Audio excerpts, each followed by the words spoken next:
Hello from the Dukascopy TV studio in Geneva. We are talking about the land regeneration as an opportunity in real estate with Bjorn Martenson. He is investment manager of Black Pearl Capital here in Geneva. Bjorn, welcome to the studio. It's great to be here again, Daniel. Thank you. Thank you. And so we're talking about a phenomenon that has to do with the transformation of the industry into a service economy, and it's called land regeneration. Actually, could you outline this and what it's all about?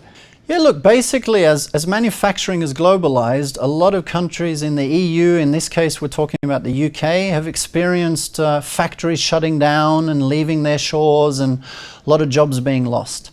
And I think the job story is the only one we know. But what about the land that these factories used to occupy and the buildings that were there? So you have a lot of towns in the north of England that were powerhouses of manufacturing that now have old factories that are no longer profitable to run. They've perhaps been sitting empty for 10, 20 years, but they're really good real estate. They're often close to rivers, water reservoirs, and that's where you can regenerate these lands by doing groundworks on them, changing planning permissions, and working with the local authorities. So this actually then poses also a big investment opportunity. Can you say what are the advantages for suppliers and also for buyers of this land? Yeah, sure. I mean, from a community point of view, you have an old piece of land with a factory building on it, doesn't look that nice. Nature is sort of reclaiming this land.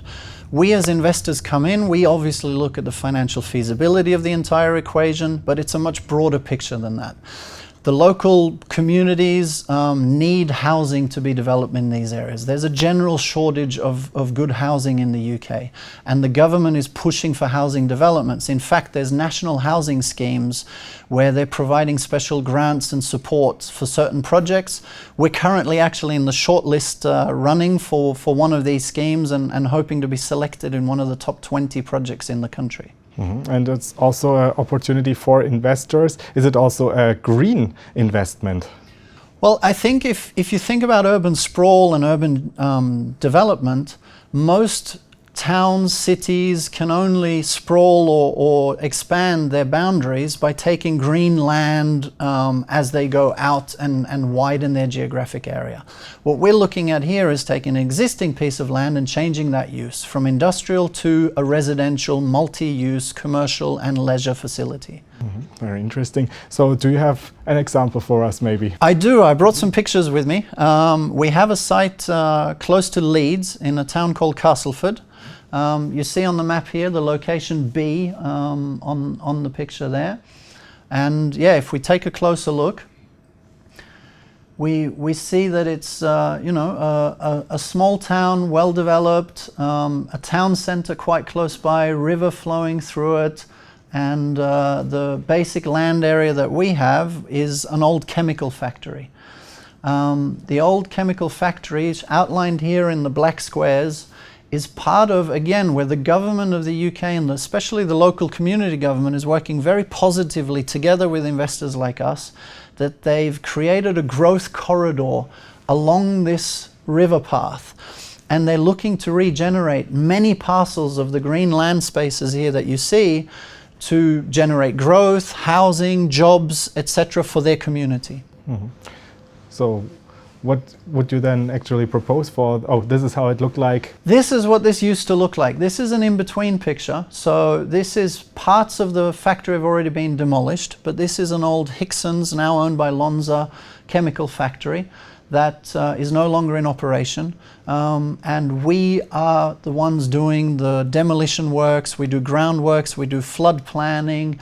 We essentially develop this area, and if you look at the next picture, you see that already now on our Duck Island area here to the left, the buildings are gone. Nature has reclaimed a lot of this already, but we regenerate and remediate this land to have it ready for a builder to come in and start building houses on it. Mm-hmm. So when will it be ready for a residential use?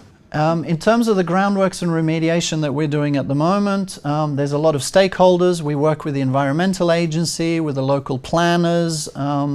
we're looking at around another 18 to 24 months of remediation works for this to be ready to build houses. So the benefits for people who can find new housing there are? Well, I think a picture speaks 1,000 words. So if you look at this now and the next picture, this is sort of an architect's rendering of what this area could look like. So now you have new houses built in an affordable area with water views, with new roadways, parkways, amenities for families, and I think that just generates a nice place to live. And you have transformed industry into a residential area and also proposed a value proposition for investors. Thank you very much, Bjorn Martenson from Black Pearl Capital here in Geneva. Thank you very much for having me. And thanks for watching. Do make sure to keep clicking back on the Dukascopy TV website for latest updates and exclusive interviews. Have a great day and see you next time.